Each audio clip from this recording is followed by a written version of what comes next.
It was the kind of quiet that doesn't feel peaceful, the kind that presses against your chest like fog that won't lift. Martha Langley stood on the edge of a dirt road outside Boone Light, clutching her coat tighter around her as the wind carried the scent of horses, wet leaves, and something more unsettling, something that didn't belong in any season.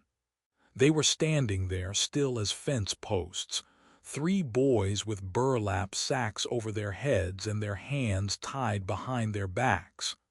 A crudely painted wooden sign leaned against a stump beside them. It read, "Orphans, $3 apiece." The paint was red, too red, and Martha, who hadn't spoken aloud in days, almost whispered, "Good God." But the words caught somewhere between her breath and her grief. She wasn't supposed to be there. Not really.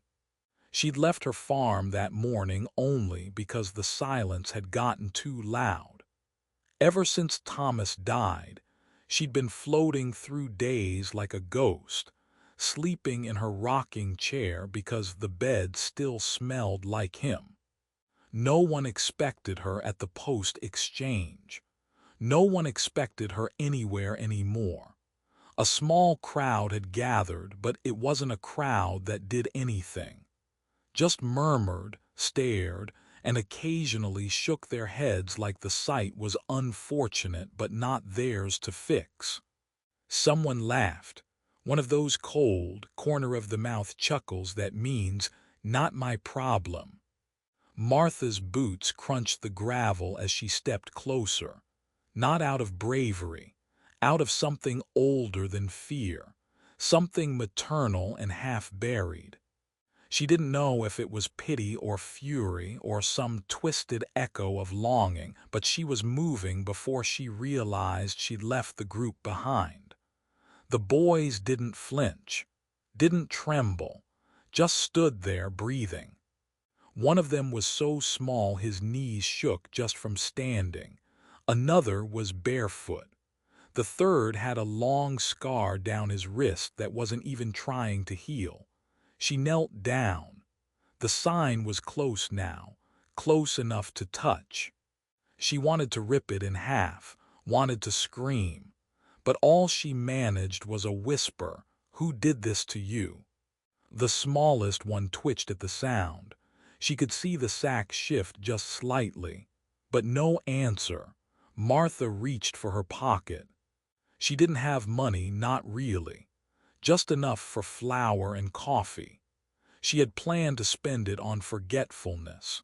But something, call it instinct or foolishness or grace, made her pull out every cent and hold it out to the man leaning on the wagon nearby. He looked up from his chew, spat, "You buying all three?" She didn't say yes. She didn't say no. She just nodded like a woman signing something heavier than a contract.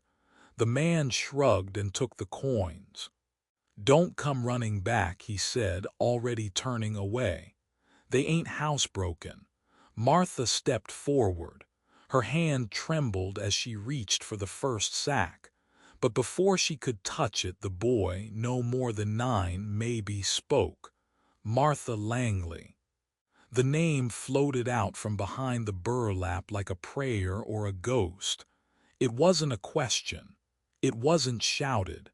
It was a quiet knowing said like he'd always known. Like he hadn't just heard it, like he had carried it. She staggered back. The other 2 boys turned their heads toward the sound. No one said anything else. The wind picked up. Somewhere, a church bell rang like it had forgotten what time it was. Martha's chest tightened. Her hands clutched the edge of her coat as if she might fall without it. She hadn't told anyone her name that day. She hadn't spoken to a soul. Her name was still buried in the soil behind her house, carved on a headstone beside Thomas. She looked down again. "How do you know me?" The boy's sack tilted upward slightly. His voice, barely above the wind, said, The ride home was quiet. No questions, no crying, not even the sound of shifting feet in the back of the wagon. Martha didn't look over her shoulder. She didn't ask them anything. In truth, she was afraid she wouldn't know what to do if one of them answered. The house sat like a lonely thought at the edge of the prairie, its wood worn gray by sun and wind. It had once been filled with laughter and the creak of boots on floorboards. Now it waited in stillness, holding its breath. Martha didn't guide them inside. She simply opened the door and left it that way. One by one, the boys followed, unsure of where to look or whether they were allowed to look at all. They stood by the threshold for a beat too long, like animals unsure if the trap had been sprung yet. She went straight to the kitchen, pulled out 4 bowls, set the kettle on. She didn't say welcome, didn't ask if they were hungry. The stove popped once, then settled into a low crackle. Steam rose in a thin curl. The boys sat at the table, still hooded in silence, hands resting on their laps as if trained not to reach. Their shoulders barely moved. Even their breathing was careful, the way you inhale when you're afraid of taking up too much air. The room was filled with sound, just not the kind that required words. The clink of a spoon against a tin cup, the thud of bread being sliced, the hush of feet on worn floorboards. It was as if the house, not the people, were having the conversation. Martha placed a bowl in front of each child, not looking at them directly, but not avoiding them either. She noticed one of them flinch when her sleeve brushed his. She said nothing. They ate like children who hadn't eaten properly in months, fast but not greedy. Not a word was exchanged. No name was spoken. She took the 4th bowl and sat. The candle between them flickered as wind worried the window. Outside, coyotes howled, distant and thin. Then softly a voice broke the surface. Milo. It was the smallest one, the boy who had said her name earlier. He didn't look up from his bowl, just said it like a secret he wasn't sure he had permission to share. A pause, then another voice, gruff and hesitant. Beck. The third one took longer. His hands clenched tight in his lap, lips pressed into a thin line. But finally, Harris. Martha didn't repeat the names. She didn't nod or smile. But her hand, resting on the table, opened just slightly, enough for anyone watching closely to see the shift. They stayed at the table long after the bowls were empty. None of them moved to leave. No one asked what would happen tomorrow. No one dared to ruin the fragile thing that had begun to form between them, something quieter than love, but maybe stronger. The candle burned low, and in that hush, in that room without explanations, a family began, not with a promise, not with a prayer, but with the simple, steady act of staying. As the candle dwindled to a stub, Martha stood and began clearing the bowls. She didn't ask for help, and none of the boys offered, but not out of neglect. They simply didn't yet know they were allowed to be part of something like that. So they watched her quietly, like she was doing something sacred. In a way, she was. The wash basin creaked as she poured water. The boys followed the sound with their eyes. Beck rubbed a spot on the table as if trying to clean it with his palm. Harris leaned back just slightly in the chair, testing whether he'd be told to sit up straight. Milo yawned, but covered it with both hands like it was rude to be tired. When Martha returned with a folded quilt over one arm, she pointed to the corner by the hearth. "It gets cold in the night," she said, her voice softer than the fire's crackle. "You can sleep here for now. No questions. No instructions beyond that. Just a gesture and the unspoken permission to exist. The boys didn't say good night. They didn't speak at all. But they moved. Milo curled closest to the embers, his fingers still fidgeting with the fringe. Beck chose the far edge, back pressed to the wall. Harris took the space between them like he was keeping guard. Martha extinguished the candle, then walked to the small room at the end of the hall. She sat down on the edge of the bed she hadn't used in months. Her hands folded in her lap, not in prayer, just in thought. She didn't take off her boots, didn't lie down, just sat there in the dark listening. Through the walls she could hear the boys shift, the rustle of the quilt, a cough swallowed in fabric. But mostly she heard the kind of silence that wasn't empty, it was waiting. As if the house itself was beginning to remember what it meant to shelter the living. At some point, she found herself standing in the doorway, looking at them again. They were all asleep, their bodies loose now, less guarded. The fire cast soft, uneven shadows across their faces. For the first time she saw them without fear clinging to their outlines. She crouched by Milo, gently brushed a curl from his cheek. He didn't stir.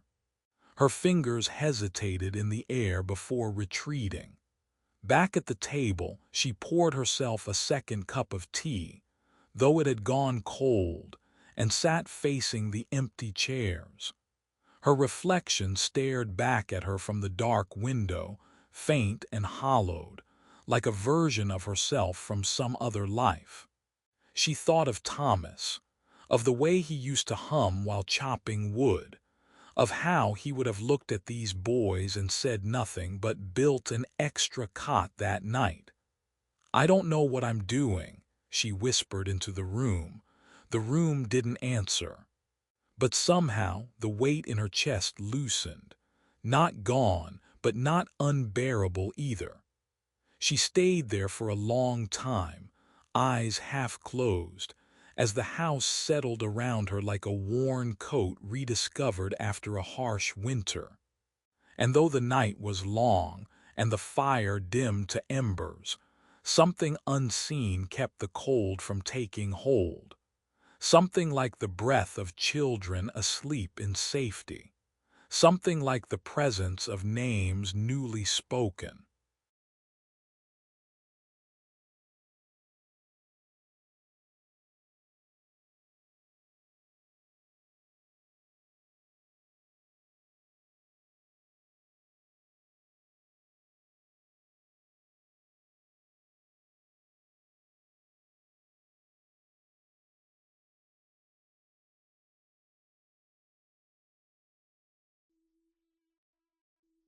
There were no new names in the Langley house. No nicknames. No sugary titles like Pumpkin or Darling. And most of all, no one called her Momma. Martha made no effort to change that. She addressed them by the names they had whispered at the table. Milo, Beck, Harris. She said them plainly, with the same quiet reverence she might have used with a seed before pressing it into the soil. Not possessively, not maternally, just properly. She didn't ask them to call her anything either. Not ma'am, not miss, not even Martha. They called her nothing. And in that nothing was a kind of freedom that none of them knew how to name yet, but they felt it. Each day began without ritual. Martha rose before the light, started the stove, prepared breakfast in silence. The boys, unsure of their role, would stand in the doorway of the kitchen like shadows still learning to take shape. She never said good morning, but she always put out 4 plates.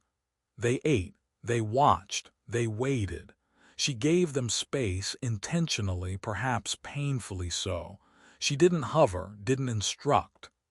Only once did she correct Milo when he reached too close to the kettle. "It's hot." He didn't test her twice. One evening, as dusk poured its lavender tint across the fields, Harris broke the silence that had stretched for days. "How long do we get to stay?" He asked it without looking at her, his voice low, measured, like a boy used to hearing time limits on kindness. Martha paused. She had been stringing beans into a wire basket, her hands steady. The question hung between them like smoke. She didn't turn around, just said, "Until you want to leave." The words weren't sweet. They weren't poetic.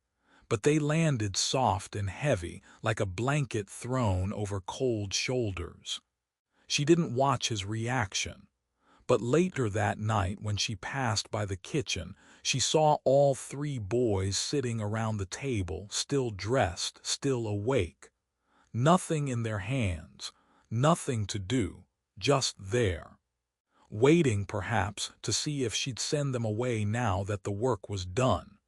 She walked past them, her boots barely making a sound, and simply said, "Tea." They didn't answer, but they followed her into the kitchen anyway. She made a fresh pot. No one asked for sugar. No one spoke. But they drank it, every drop, as if warmth itself was worth savoring in silence. Over the next few days, things unfolded not with any grand changes, but through small permissions. Beck asked if he could chop wood. Milo started feeding the chickens without being told. Harris sat beside her on the porch steps once, without speaking, just watching the wind bend the tall grass in waves. Martha didn't reach out to them, but she didn't pull away either. And in that sacred in-between, the quiet where nothing was demanded, nothing was promised, but everything was allowed, the wind had picked up that evening, rattling the loose shutters and moaning through the gaps in the walls like some old ghost looking for a place to rest. Martha had barely slept the last 2 nights, but she didn't expect sleep to come easy anyhow. There was a quiet tension in the house that clung to the corners, like dust that refused to be swept away. It was near midnight when the scream came. Sharp, short, choked off too fast, like someone had tried to trap it behind their teeth. She was out of bed before she knew what she was doing, lantern in hand. The flame flickered as she pushed open the door to the main room. 3 small bodies lay tangled in one quilt, but one of them, Beck, was sitting upright, breath ragged, eyes wide open but seeing nothing.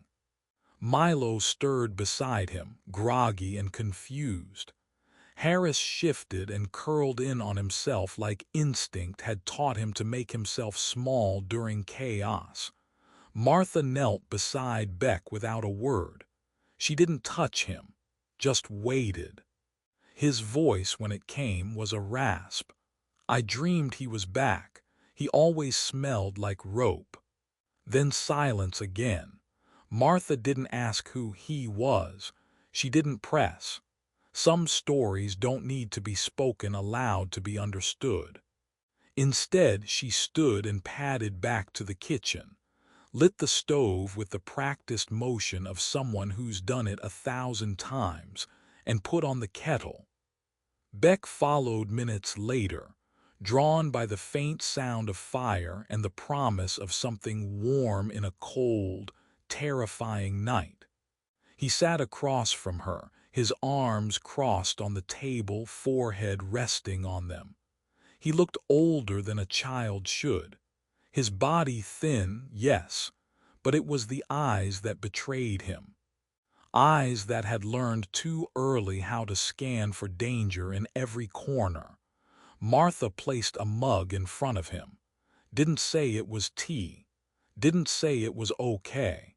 Just let it sit there until he reached for it. They drank together in silence, broken only by the creak of the house and the distant cry of wind. The candle flickered between them, throwing long shadows on the walls like stories untold. Beck didn't speak again that night. He didn't cry either.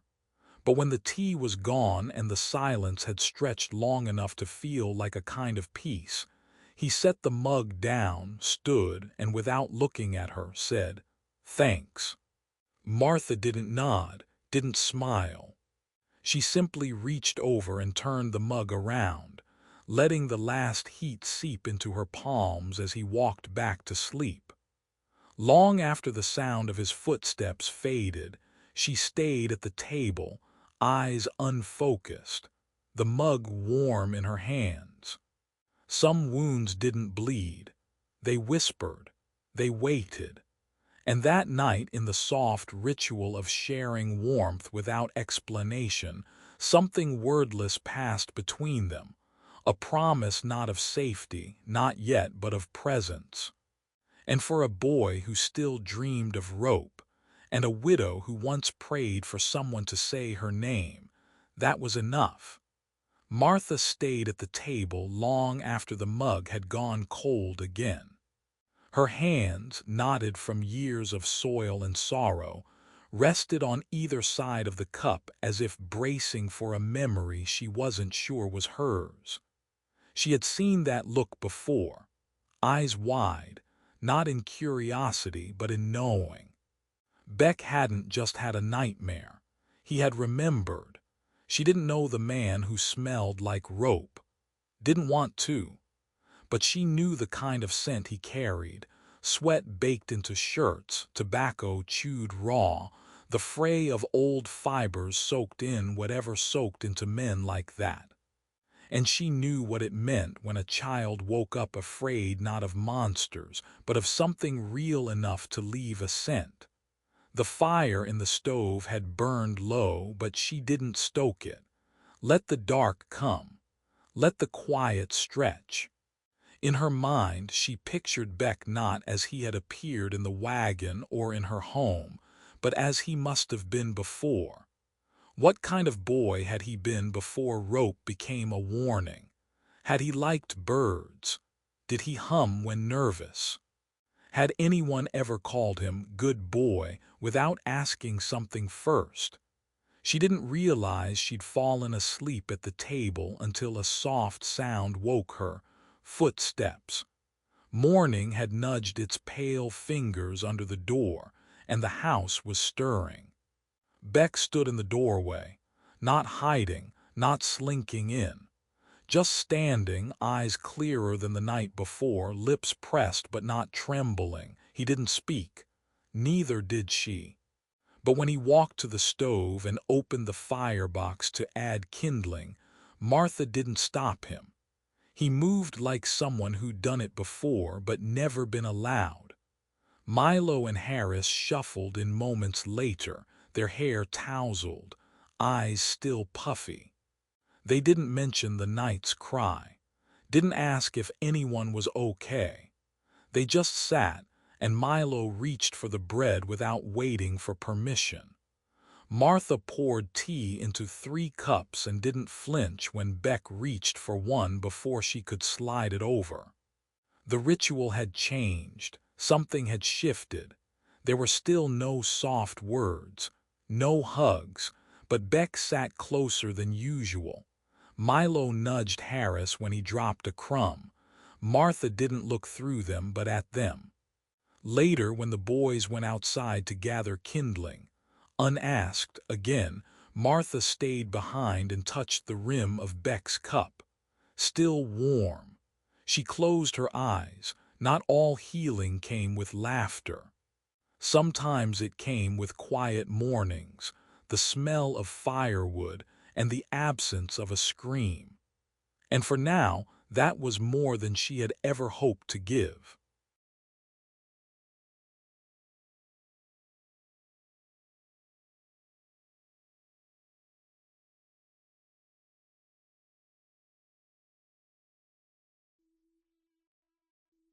The knock came just after noon. It wasn't loud, just firm, steady, the kind of knock that didn't ask permission so much as announce its right to be heard. Martha wiped her hands on her apron and opened the door to find Reverend Talbot standing on the porch, hat in hand, eyes squinting against the winter light. He was the kind of man who aged like paper left in the sun, creased, pale, and brittle in ways that didn't show at first glance. "Martha," he said, nodding politely, "heard you've had company." She didn't invite him in, just stepped aside. Inside, the boys sat around the table, backs straightened, conversation silenced by the presence of something unfamiliar. Talbot gave them a long look, one part curiosity, one part calculation. "They yours?" Martha didn't answer. She walked past him and began setting out the chipped mugs. The kettle on the stove whistled low, like it knew not to interrupt. "You planning to keep them?" he asked, his voice low but edged with something sharp. "You know the town'll start wondering." She poured tea. "They're not from here," he added, glancing at the boys again. "People will ask questions, already are." Martha turned then, not sharply, not defensively, just turned. She opened the drawer, pulled out the old Bible and set it on the table between the boys. "Read," she said, sliding it toward Milo. "Start where the bookmark is." The boys obeyed. Slowly at first, stumbling over verses as their eyes traced letters they barely knew. But their voices steadied, grew louder, not in volume but in weight. Together their voices made something whole. Talbot stood silent. He watched as Martha sat beside them, hands folded in her lap, eyes closed, not in prayer but in presence. The fire crackled. Pages turned. Outside, the wind pulled at the roof shingles, impatient to be let in. When the reading paused, Talbot cleared his throat. "You know this isn't proper, Martha." Still she said nothing. "You're not their kin." At that her eyes opened. Calm, unflinching. "Neither was the Good Samaritan," she said, voice even. But he didn't walk past. He stared at her for a long moment, then nodded just once, more to himself than to her. "Well then," he muttered, and tipped his hat before stepping back into the cold. The door closed behind him with a soft finality. No one spoke for a while. Then Milo looked up from the open Bible. "Was that man gonna take us?" Martha reached over and turned a page. "Not unless you want to go." They shook their heads in quiet unison. She didn't smile, but she stood and placed her hand gently on the table. It wasn't a hug, it wasn't a promise, but it was there. And that afternoon, with the wind howling outside and a stranger's shadow retreating down the road, the house. The snow came late that year. For weeks, the sky had promised but withheld, teasing with clouds that passed like old regrets, slow, heavy, and empty. Then one morning the world woke white. It was quiet in the kind of way that wasn't just the absence of noise, but the presence of peace. The boys were already at the window before Martha finished her first sip of tea. Their breath fogged the glass as they stared out, wide-eyed, faces lit by something she hadn't seen before.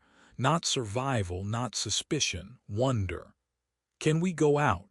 Milo asked, not demanding, just hopeful. She nodded once. "Bundle up." They tore through the coat hooks like pups untrained, pulling boots over mismatched socks and sleeves through too short jackets. Martha helped them wrap scarves with the kind of gentleness that made her hands ache. because she hadn't realized how long it had been since someone needed her too. Outside, the yard was a blank page, and they ran across it like a story writing itself for the first time. Beck flopped backward, arms sweeping through snow. Milo rolled a lopsided mound, struggling to push it uphill. Harris gathered sticks, precise and methodical, like building something meant to last. Together they formed a snowman. Lumpy, leaning, grinning crookedly with bits of coal and a carrot that had seen better days. But it stood, and they stood with it. Then Milo laughed, a short, sudden burst, so loud it startled even him. Beck turned, blinked, and then burst into laughter too, not the polite kind, not the forced kind. It bubbled up from somewhere deep, unpracticed, raw. Harris didn't laugh out loud, but he smiled, and in that smile was something quieter but no less real. Martha stood at the porch, arms wrapped around herself, watching. She didn't step in, didn't praise, she just watched. And slowly, as the wind picked up and the snowman took shape, something in her eyes softened. A creased edge, long hardened, began to smooth. There was no music, no miracle. Just three boys laughing in the snow, building something temporary that felt, for a moment, like forever.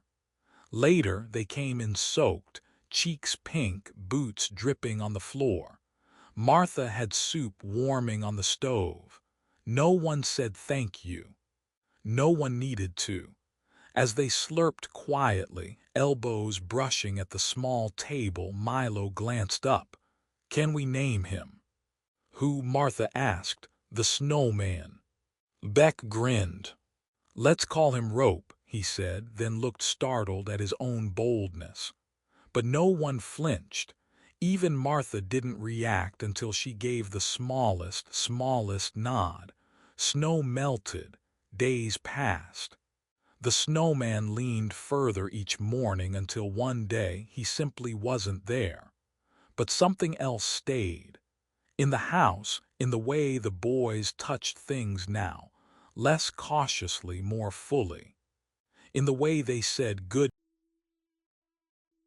The frost hadn't left the ground yet when the wagon rolled up again.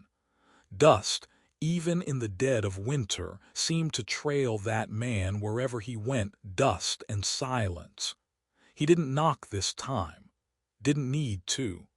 Just stood in the yard, boots rooted like he owned the land beneath him. Martha saw him through the window, her hands still dusted with flour, heart suddenly still. She knew that face. Not by name, he hadn't given one, but by smell. By presence. By the way the boys had curled in on themselves the first time they'd heard the grind of his wheels. And now he was back. There were sacks in his wagon, 3, coarse, folded, waiting. He didn't call out. Just waited, one hand resting on the wooden frame like a man ready to reclaim what was his. The boys saw him, too. Milo's spoon froze halfway to his mouth. Harris dropped his cup. Beck didn't blink, didn't breathe. Martha moved before fear could fill the room. She walked to the cabinet, opened it slow, pulled out the shotgun. It hadn't been used in years, but she knew how to hold it. Her father had taught her. Her husband had reminded her. Her grief had made her forget, but now her love remembered. She stepped out onto the porch. No coat, no hat, just a woman holding her ground. "You'll leave now," she said, voice calm. The man didn't flinch. "They're mine." "No," she replied, "they're not. You paid $3 for M. That don't make you their mother." "I didn't pay to own them," she said. "I paid to save them." He stepped closer. "They ain't got your name, ain't blood." Behind her the door creaked. She didn't turn. She knew they were watching. I buried a man who had my name, she said. That didn't stop the ache. These boys, her voice cracked, then straightened. They speak my name now, and that's enough. His eyes narrowed. You think you can just keep what you buy? They stayed because I let them choose, and they chose to stay. The man scoffed. You gonna shoot me then? Martha raised the shotgun, not aimed at him, not yet, but ready. No, she said, but I'll make sure you never come back. Something in her tone shifted the air. A ripple ran through the crowd that had begun to gather along the road, drawn by the wagon, the tension, the unspoken question of who'd win this time. A voice called out, "Let her be." Then another, "They belong with her now." The man glanced around. The town, once indifferent, now stood like a wall behind Martha. The boys were no longer just three shadows with sacks on their heads. They had names now, faces, a mother. The man spat, turned, climbed into his wagon. The sacks remained behind, and when he rode off, no one waved.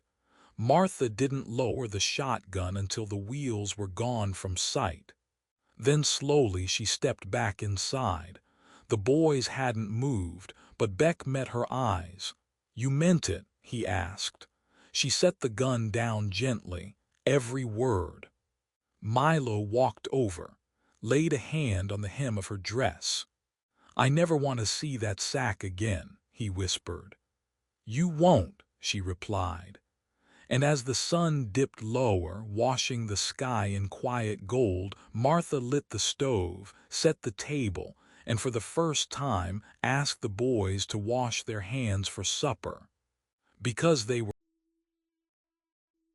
It started with a lie. Martha had gone to town for supplies, nothing unusual. She knew which roads held the least mud, which shopkeepers didn't gossip too loudly, and how long she could leave the boys alone before worry outweighed convenience. But that day she didn't come back. Night fell like a hammer. The boys waited, at first with patience, then with pacing, then with silence. By morning, Milo's eyes were red, Beck stood by the window like a soldier, and Harris refused to eat. The horses were still in the stable. Her coat was gone, but nothing else. Then came the rider. A woman from the edge of town, breathless, said she'd seen Martha pulled into a wagon near the foothills. Said the man looked familiar. Said the direction he rode matched the old mine road. None of them spoke. They just moved. Milo packed bread. Beck grabbed the lamp and extra matches. Harris, quiet as a ghost, tied the rope he kept under the bed. They didn't tell anyone. Didn't ask. Because this time the rescue wasn't a favor, it was a promise. The mine loomed like a wound in the hills, mouth gaping, history buried beneath. It was the same shaft where once, weeks or lifetimes ago, they had crouched in the dark, sacks on their heads, waiting to be bought like mules. Beck's hands trembled. Harris's breath turned short, but they stepped in. Inside it was cold, earthy, too quiet. Milo lit the lamp. "We go together." Their feet whispered against the floorboards, down past rusted tracks, past rotted beams. They didn't have a plan, only love, and love is stubborn. They called her name. Nothing. Again. Then faint, too faint, they heard it. Not a word, not a scream, just a scrape. Beck moved first, crawling toward the sound. Milo followed, holding the light high. Harris stayed back, watching their steps, tying rope to old bolts in the wall. They found her slumped near a collapsed shaft, dress torn, head bloodied, breathing barely. Next to her, the man from before lay twisted at an angle no man survived. Milo knelt. "She's alive." Harris didn't wait. He knotted rope to Beck's belt. "You go first." They pulled together, without instruction, without panic. It took everything. Martha stirred only once, just enough to whisper, "Boys." Beck whispered back, "You're not alone." When they emerged, the sun had already begun to fall again. The light felt too soft for what they'd done, too peaceful for how their hands shook. But they had her. Beck rode beside her, holding her upright. Milo steered. Harris walked beside the horse, never letting her boots drag. The town watched them return, watched boys become men, watched a woman who once rescued 3 children now be carried by them like a treasure. At home, they laid her on the bed gently, like setting down. Spring came in quietly, like someone who knew not to knock too loud on a house that had seen too much. The snow melted slow. The earth softened. And where sorrow had once made a home, something else began to root. They went back to the mine one morning, all 4 of them. No words. Just shovels, saplings, and a paper bag with a lunch Martha insisted on packing, even though no one would eat. The shaft had been boarded up since that night. The town had agreed to seal it for good, but Martha wanted something more, something living. They chose a spot just above where the mine's mouth had once gaped like an open wound. The soil there was hard, stubborn, but Beck dug with quiet fury. Milo helped position the roots, tender with each handful of earth. Harris poured water slow, careful not to drown it. It was a dogwood, Martha's favorite. When they finished, she knelt by the tree. In her hands was a scrap of old burlap, frayed, folded, one of the sacks. No one said anything as she pressed it into the ground beneath the roots. A burial, but not of flesh, of memory, of fear. Of the thing that once covered a child's face and turned him nameless. She didn't cry, just brushed the dirt over it, then smoothed it with her palm. "This place took enough," she said softly. "Let it give something back." The tree didn't bloom that day, or the next, but by summer small white flowers appeared, fragile as breath. People noticed. Travelers asked what it meant. Locals said it marked a turning. And slowly her home, became a place others came to when they didn't know where else to go. Some came for food, others for rest. A few just needed to see the tree. Because in a world that often forgets what mercy looks like, there stood a living thing that bloomed anyway, not in spite of the pain, but because of it. Inside the house, laughter grew louder. The boys argued over chores now, called her Momma without hesitation, left their boots in the hallway, drank milk straight from the bottle. They were a family, not by blood but by choice. One evening, a little girl wandered up the road, clothes torn, eyes wide. She didn't speak, just pointed at the tree. Martha opened the door. The boys set another plate, and the house, once filled with silence, made room for one more voice. Martha lingered by the tree long after the boys had gone back inside. The sun hung low, casting long, honey-colored shadows. Her knees ached, the way they always did after kneeling too long, but she didn't move. She placed her hand gently on the bark, thin, tender, still learning how to hold itself upright. Like the boys once were, like she'd been. The wind shifted, and for a moment she thought she smelled his coat, cedar, tobacco, and horses. Silly, she thought. The mind's cruel that way, or maybe kind. It brings back what we're not ready to let go of. She remembered his funeral, the closed eyes, the shovel she couldn't lift. The night she came home to silence so thick, even the floorboards seemed to hold their breath. She had whispered then, through tears and cracked lips, "Let someone need me again." And someone did, not in the way she expected, not in tidy packages of gratitude and redemption, but in messy, loud, broken-hearted boys who left their socks everywhere and burned the biscuits and sometimes woke screaming from things they couldn't name. They needed her in a way that didn't flatter, didn't praise, just rooted, demanded. Grew, that night she sat at the kitchen table with a worn scrap of paper and wrote a letter she'd never send. Addressed to a man buried 5 winters ago. Dearest John. The dogwood bloomed. The boys are louder now. Harris has a deep voice all of a sudden. Milo is still sweet but stubborn, and Beck's the kind that notices if you're tired before you do. They laugh more than they fight. And when they do fight, it ends with someone baking bread. There's a girl here now. Just showed up one morning, pointed at the tree. Like she knew.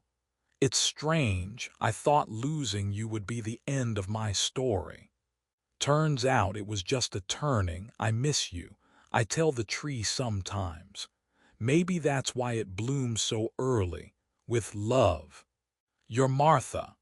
She folded the paper, placed it in a drawer with her wedding ring and the lace ribbon from her first apron. Not because she was saying goodbye, but because she had said enough. And outside, in the dirt once marked by fear and darkness, the dogwood. It was late, the kind of late where lamps glow warm, windows sweat a little from the soup inside, and boots by the door dry slow. Dinner had come and gone, plates stacked, bread crumbs scattered like soft little stories across the table. Martha sat in her usual place, hands wrapped around her tea. The boys, not quite boys anymore, lingered, full but not ready to leave. Then Milo said it. "Can we call you Momma?" No thunder clapped, no violin swelled. Just the crack of an old chair as Martha shifted, the smallest sound in a house full of memories. Her lips quivered before any word arrived. Eyes filled slow, like wells being drawn from after a long drought. She nodded. That was all. And just like that, something that had long been true finally had a name. Momma, not Miss Martha, not ma'am, not the lady who took us in. But Momma. No papers were signed, no judge presided, no preacher blessed it. Just that one word, said with the kind of reverence usually reserved for prayers or goodbyes. Beck reached over, placed his hand over hers. Harris smiled, the small, proud kind of smile men wear when they've found something they thought they'd lost.